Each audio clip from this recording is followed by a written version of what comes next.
Herr Bundesrat, meine Damen und Herren, ich begrüße Sie zur Pressekonferenz über die heutige Bundesratssitzung. Der Bundesrat hat beschlossen, die für den 17. Mai vorgesehene Abstimmung über die IV-Zusatzfinanzierung zu verschieben. Herr Bundesrat Couchepin wird Sie darüber orientieren.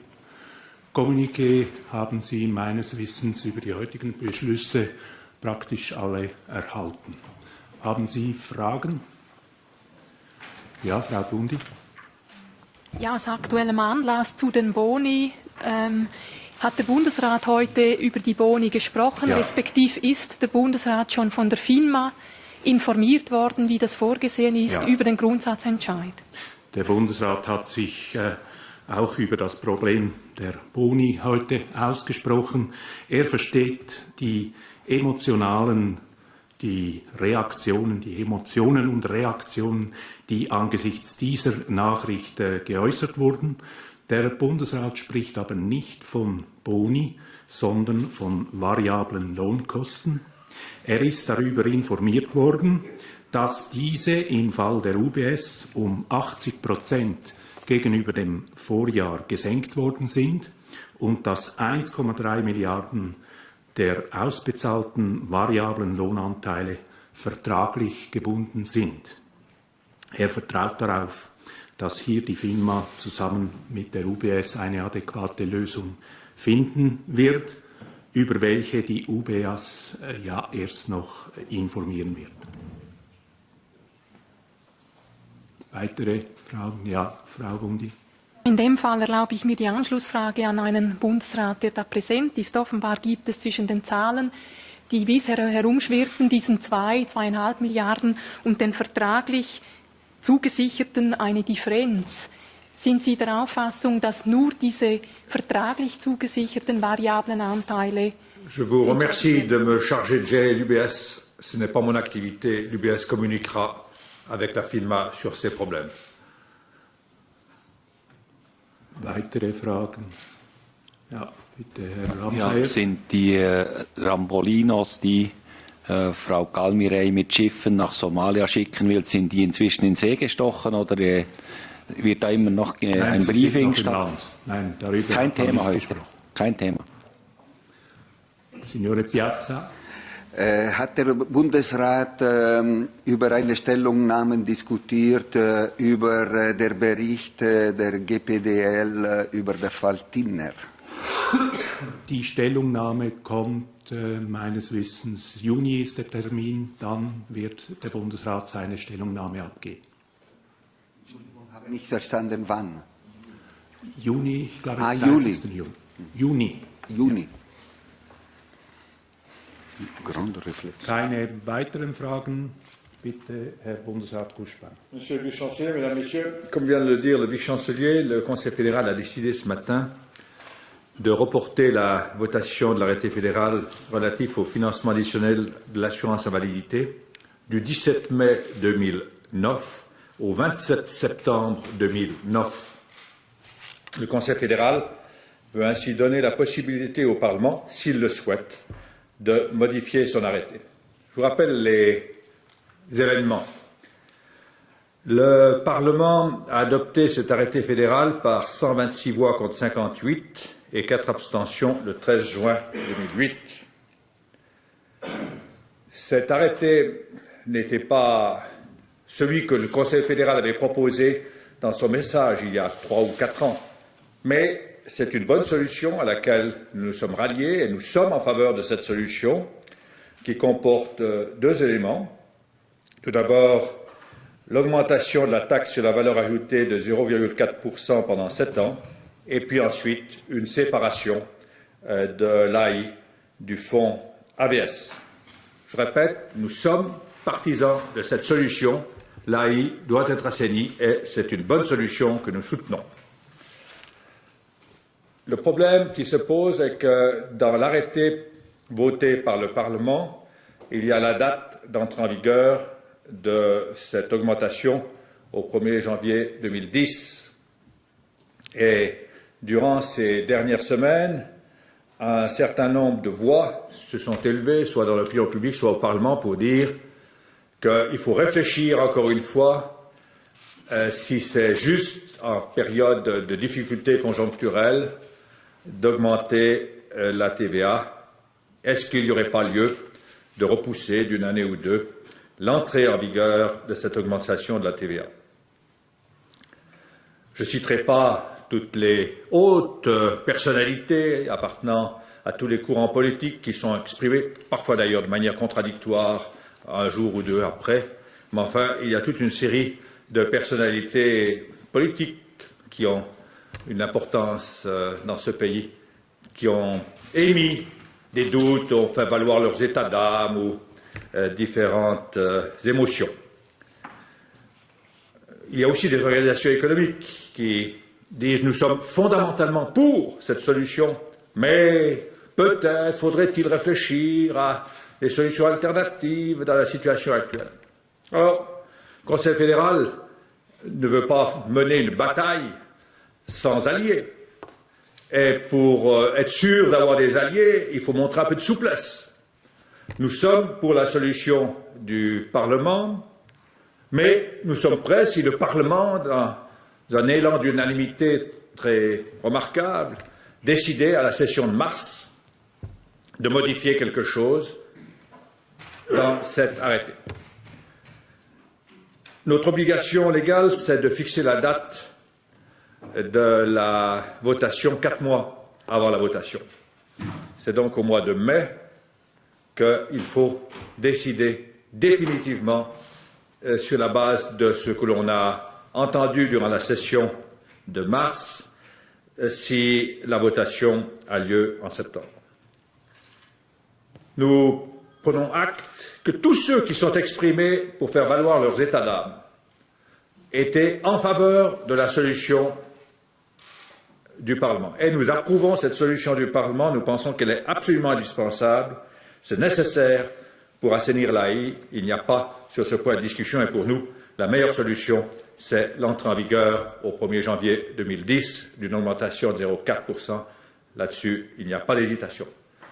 Néanmoins, nous avons besoin d'alliés, nous avons besoin de partenaires politiques convaincus, raison pour laquelle le Conseil fédéral a décidé de laisser un peu de temps aux forces politiques et à la société civile, comme on dit maintenant, pour voir s'ils arrivent à se mettre d'accord sur une solution équivalente, mais un peu différente, qui introduirait l'élément conjoncturel dans l'affaire.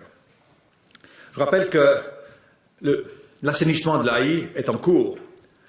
Depuis que je suis entré en fonction dans ce département, on a mis en vigueur la 4e révision de l'AI, on a mis en vigueur la 5e révision de l'AI, on a réduit considérablement le nombre des nouveaux rentiers, on a stabilisé le nombre total des rentiers, mais il reste un déficit structurel d'1,5 milliard de francs pour l'AI. Ce sera le déficit cette année, c'était le déficit l'année passée. Ce déficit structurel doit être couvert pendant la période où lentement le système s'assainit, c'est-à-dire 7 ans. C'est la raison pour laquelle il nous faut cette augmentation de TVA ou une recette équivalente dès le 1er janvier 2010 et pour une période de 7 ans, faute de quoi le système sera mis en péril. Et non seulement le système sera mis en péril, mais c'est le fonds AVS qui sera mis en péril et ça, nous ne le voulons pas. Je crois que si on veut redonner confiance dans cette période de difficulté économique à la population, il faut démontré la volonté d'assainir les systèmes sociaux qui sont si importants en période de récession, et l'AI est un des systèmes sociaux les plus importants qui soient. Le Conseil fédéral, et ce sera ma conclusion, en retardant de 3 mois la votation, ne manifeste aucune hésitation quant au contenu de la proposition.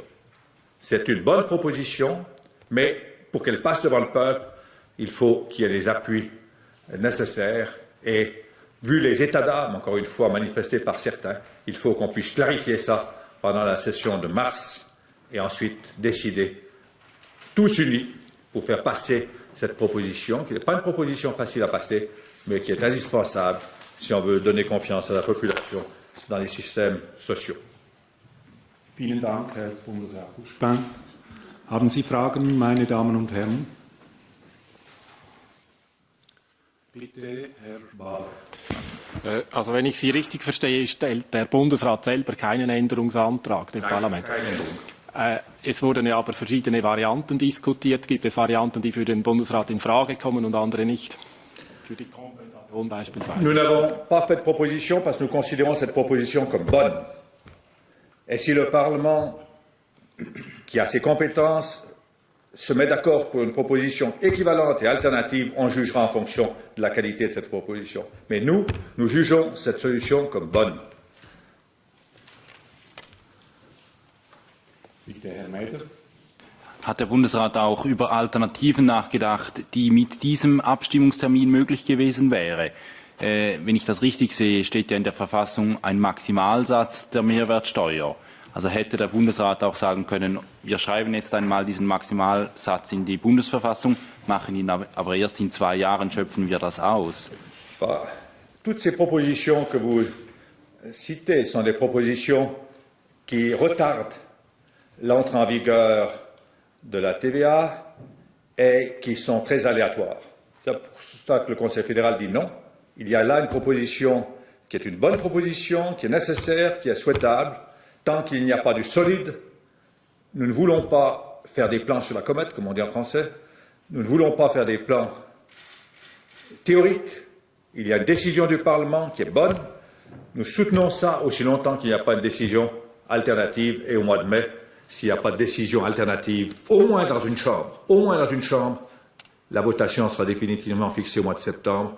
Et nous attendons de tous les partenaires, j'allais dire d'économie suisse au PDC, en passant par les radicaux, les socialistes, que s'ils n'arrivent pas à se mettre d'accord sur une solution alternative et équivalente, qu'ils soutiennent la proposition du Parlement et du Conseil fédéral au mois de septembre. Weitere Fragen, Herr Brocci.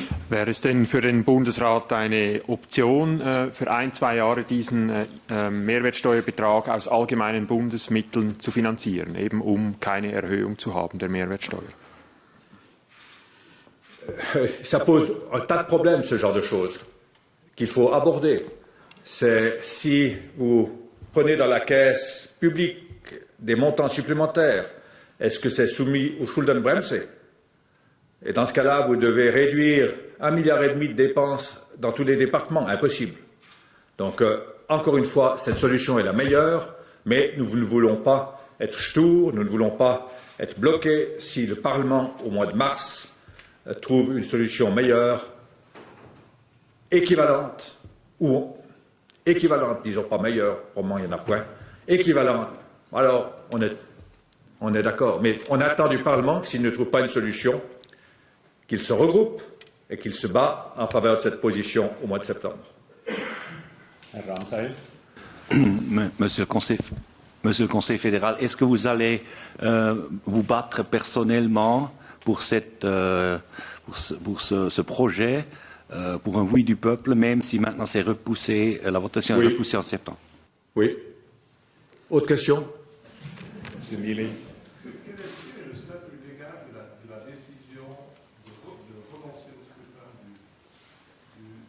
C'est un changement d'un arrêté fédéral, du Conseil fédéral. C'est rien de plus. C'est une modification d'un arrêté fédéral du Conseil fédéral. je crois que le terme technique est faux. Ce n'est même pas un arrêté fédéral, c'est une décision du Conseil fédéral. C'est donc quelque chose de niveau juridique faible, mais pratiquement important. Non, ça ne pose aucun problème juridique. Herr Meder. Der Bundesrat hat ja auch darüber nachgedacht, den Mehrwertsteuersatz aus konjunkturpolitischen Gründen zu senken. Oder gewisse Leute im Bundesrat haben darüber nachgedacht. Kann man davon ausgehen, dass jetzt mit diesem Vorschlag hier kein Vorschlag mehr kommt zu einer Senkung der Mehrwertsteuer zugunsten der Konjunktur? Le Conseil fédéral ne s'est pas prononcé sur ce problème, mais je peux vous dire mon sentiment. La majorité du Conseil fédéral ne proposera pas, sinon l'unanimité, ne proposera pas de réduction de l'impôt à la valeur ajoutée. Mais c'est un sentiment personnel. Mais comme je sens mes collègues, je peux vous dire qu'il n'y a pas, on n'envisage pas de réduction d'impôt sur la valeur ajoutée. Weitere Fragen? Das ist nicht der Fall. Vielen Dank, Herr Bundesrat, meine Damen und Herren. Voilà.